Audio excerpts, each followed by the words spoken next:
एक नई वीडियो के साथ आज मैं फिर हाजिर हूं, आपका होस्ट दोस्त विक्रांत जोशी। आपका स्वागत करता हूं मेरे वी मास्टर में, जिसमें हम लेके आते हैं वर्ल्ड अफेयर्स और डिफेंस की दिन भर की टॉप खबरें। तो चलिए जान लेते हैं। सबसे पहले हम लोग बात करेंगे अपनी GSLV F10 की, जो कि 13 अगस्त 2021 को लॉन्च किया गया था, पर इसका मिशन फेल हो गया था। ये कहा जा रहा था कि इसका जो क्रायोजेनिक स्टेज है वो अच्छे से काम नहीं किया, और इसका जो अंतिम स्टेज ये क्रायोजेनिक स्टेज है उसके कारण ही ये दुर्घटना हुई थी, और हम सैटेलाइट को उसके जो ऑर्बिट है उसमें नहीं बैठा पाए थे, मिशन फेल हो गया था। अब इस पर पूरी इंक्वायरी करने के बाद ये पता चला है कि क्रायोजेनिक स्टेज के जो फ्यूल का प्रेशर होता है वो कम हो गया था, जो कि हीलियम के द्वारा मेंटेन किया जाता है। जैसे जैसे वो ईंधन इस्तेमाल करता जाता है स्टेज, तो धीरे धीरे हीलियम बढ़ती चली जाती है, और जो प्रेशर है उसको हमेशा उतना ही बनाए रखती है जितना कि होना चाहिए। इसमें कमी हो गई, जिससे कि ये स्टेज अच्छे से काम नहीं कर पाया। इस कारण से दुर्घटना हुई। ये जो हीलियम के द्वारा प्रेशर नहीं बनाया जा सका, वो ये कहा जा रहा है कि हीलियम लीकेज की वजह से हुआ। इसी प्रकार का हीलियम लीकेज 2019 में भी देखने को मिला था, जब चंद्रयान 2 को लॉन्च नहीं किया गया था, और इसके कारण ही इसका लॉन्चिंग रोकनी पड़ी थी एक बार। तो ये हीलियम की जो प्रॉब्लम है, हीलियम लीकेज की जो प्रॉब्लम है, वो इसरो के सामने लॉन्च व्हीकल्स में निकलकर सामने आ रही है। इसके अलावा बात करेंगे UAE की। अबू धाबी के बाहर में एक पोर्ट खलीफा है, जो कि चीनी कंपनी के द्वारा, जिसका नाम है चाइनीज शिपिंग कॉर्पोरेशन, कॉस्को के नाम से भी इसको जाना जाता है, इसके द्वारा इसका निर्माण भी किया गया था और इसका ऑपरेशन भी किया जाता है। पर इसमें अलग ये है कि चीन के द्वारा धीरे धीरे सीक्रेटली यहां पर अपना मिलिट्री बेस बनाना स्टार्ट कर दिया गया था। जब US की जो सैटेलाइट्स हैं वो इसकी इमेज ले रही थी, तब उनको एक कुछ अनयूजुअल देखने को मिला, जिसमें कि वो देख रहे थे कि मल्टी स्टोरी बिल्डिंग बन रही है, और ये जो पूरा कंस्ट्रक्शन है इसको छुपाया जा रहा है किसी चीज से, जिससे कि शक का दायरा बढ़ा।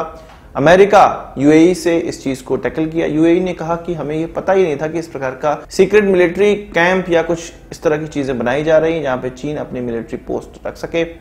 तो तब जाके UAE ने चीन को आड़े हाथों लिया और चीन को अपना ये पोस्ट हटाना पड़ा है। इस चीज से आप समझ सकते हैं कि चीनी कंपनियों को अपने घर में अगर पनाह आप देंगे, अपने देश में पनाह देंगे, तो वो किसी भी लेवल तक गिर सकते हैं। हो सकता है UAE को इसके बारे में पता हो और सार्वजनिक तौर पे उसने अमेरिका को ना बताया हो, पर फिर भी जब अमेरिका ने इस मामले को टैकल किया तो UAE ने फिर से कहा है कि US के साथ जो उसके रिश्ते हैं वो सबसे ऊपर हैं, और वो किसी भी चीज को इसके बीच में बर्दाश्त नहीं करेगा। चीन की बात चली है तो चीन के अखबार में गोबर टाइम्स में निकलकर सामने आया कि भारत के द्वारा उनकी सरकारी कंपनीज या सार्वजनिक क्षेत्र की कंपनीज, उन पर साइबर अटैक किया जा रहा है। ये साइबर अटैक कहा जा रहा है कि एक कंपनी जिसके मेंबर इंडियन बेस्ड लोग हैं, उनके द्वारा ही ये साइबर अटैक किया जा रहा है। 2017 में सबसे पहले इस कंपनी के द्वारा साइबर अटैक डिटेक्ट किया गया था। उनकी एक कंपनी है, इसका नाम एंटी लैब्स है, उसके द्वारा ये पूरी की पूरी रिपोर्ट निकाली गई है कि किस तरह से साइबर अटैक हो रहा है। साउथ एशियन देश में बेस्ड ये कंपनियां इस प्रकार के साइबर अटैक कर रहे हैं। ये भी माना जा रहा है, ये इस अखबार के द्वारा कहा गया है कि पाकिस्तानी जो वेबसाइट्स हैं उनको भी हैक किया गया है, उन पर भी साइबर अटैक हो रहे हैं। बहुत अच्छी बात है, साइबर अटैक भारत को करते रहना चाहिए, और ये हमारे लिए बहुत फख्र की बात है, प्राउड की बात है कि इस प्रकार का साइबर अटैक हम लोग कर रहे हैं। उनका ये कहना है कि साइबर अटैक कुछ ऐप्स के माध्यम से किया जा रहा है, कुछ मालवेयर्स के माध्यम से किया जा रहा है, ट्रोजन के माध्यम से किया जा रहा है, जिससे कि फिशिंग वेबसाइट भी अलग से बनाई जा रही हैं, और ये जो ऐप्स हैं वो मोबाइल या कंप्यूटर में डाउनलोड करने के बाद ये सारी डिटेल ले लेते हैं। जिस प्रकार से चीनी लोग करते हैं उस तरह से भारतीयों ने भी किया। बात करते हैं रशिया के प्रेसिडेंट पुतिन की भारत यात्रा से रिलेटेड खबर। आपको पता है कि कुछ 6 दिसंबर में हो सकता है कि वो भारत आए। उससे पहले कास्निकोव राइफल, जो कि AK-203 है, जो कि भारत और रशिया मिलकर ज्वाइंटली बनाना चाहते हैं अमेठी में फैक्ट्री में, उस पर अंतिम कार्य किया जा रहा है। और ये कहा जा रहा है कि एक स्पेशल मीटिंग होगी डिफेंस एक्विजिशन काउंसिल की 23 नवंबर को, कल परसों में, जिसमें कि ये जो राइफल खरीदनी है हमें, उसके अंतिम कॉन्ट्रैक्ट पे साइन हो जाए। इन सारी चीजों की पूरी व्यवस्था की जा रही है,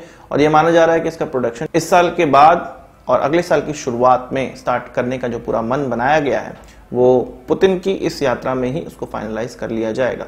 सबसे बड़ा जो प्रॉब्लम यहाँ पर यह था कि राइफल का जो दाम है वो फिक्स नहीं हो पा रहा था, क्योंकि इसमें इंडिजिनस कंपोनेंट धीरे धीरे लगने वाले हैं, इसलिए जो राइफल का दाम है उसको नेगोशिएट करने में प्रॉब्लम हो रही थी। शुरुआत की 70,000 राइफलें रशियन कंपोनेंट के साथ ही आएंगी या रशिया के द्वारा प्रोवाइड की जाएंगी। उसके बाद धीरे धीरे जो 6 लाख से ज्यादा राइफलें बननी है उनमें भारतीय कंपोनेंट धीरे धीरे लगता चला जाएगा, और ये जो भारतीय राइफल में जो कन्वर्जन है, जो भारतीय प्रोडक्ट में कन्वर्जन है, इसका लगभग 32 महीनों के बाद होना है। बात कर लेते हैं हमारे विदेश मंत्री की। विदेश मंत्री ने हमारे एक प्रेस कॉन्फ्रेंस में, या आप कह सकते हैं कि एक प्रेस वार्ता में या किसी शो में, ये कहा कि यूएस जो पहले था उससे काफी अब ज्यादा आसान हो गया है भारत के साथ रिश्ते मेंटेन करने में। उन्होंने ये कहा कि 40 साल से वो यूएस के साथ रिश्तों को देख रहे हैं, पर अभी के समय में जो यूएस हमारे आइडियाज को सुनता है, हमारे साथ कोलैबोरेशन करना चाहता है, वो सबसे सही अभी के समय में चल रहा है और काफी सॉफ्ट हो गया है यूएस। तो होगा क्यों नहीं,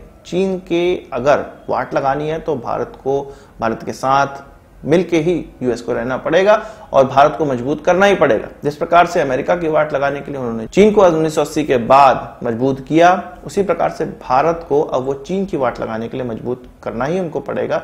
ये उनकी मजबूरी है और इसका भारत को फायदा भी उठाना चाहिए। अब बात कर लेते हैं पाकिस्तान की। पाकिस्तान का नाम सामने आते ही हमें टेररिज्म और भिखारीपन, इन दोनों का ही ख्याल आता है। तो इन्हीं पर बात होगी। भिखारीपन पे हम लोग बात कर लेते हैं। यूएस के द्वारा $7 मिलियन एशियन डेवलपमेंट बैंक में दिए गए हैं। वो किस एवज में दिए गए? वो इस एवज में दिए गए कि इस बैंक के द्वारा पाकिस्तान को उनके एहसास प्रोजेक्ट के तहत, एक एहसास प्रोग्राम के तहत ये पैसे दिए जाएं।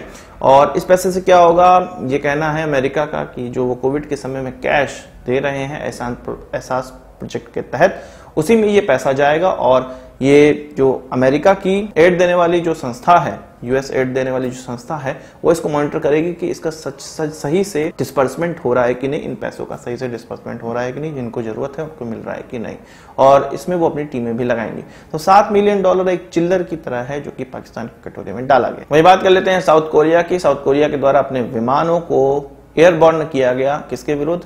चीनी और रशियन एयरक्राफ्ट उनके एयर डिफेंस आइडेंटिफिकेशन जोन में घुस गए थे और चीन के द्वारा यह कहा गया है कि वो रशिया के साथ एक एक्सरसाइज कर रहा था जिसमें कि 2 चीनी एयरक्राफ्ट थे और 5 रशियन एयरक्राफ्ट थे। कुछ 7 एयरक्राफ्ट साउथ कोरिया की एयर आइडेंटिफिकेशन जोन में घुसे।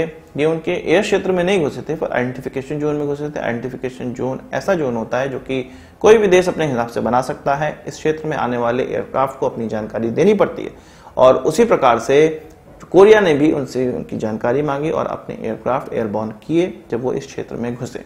आज की इस वीडियो के लिए बस इतना ही।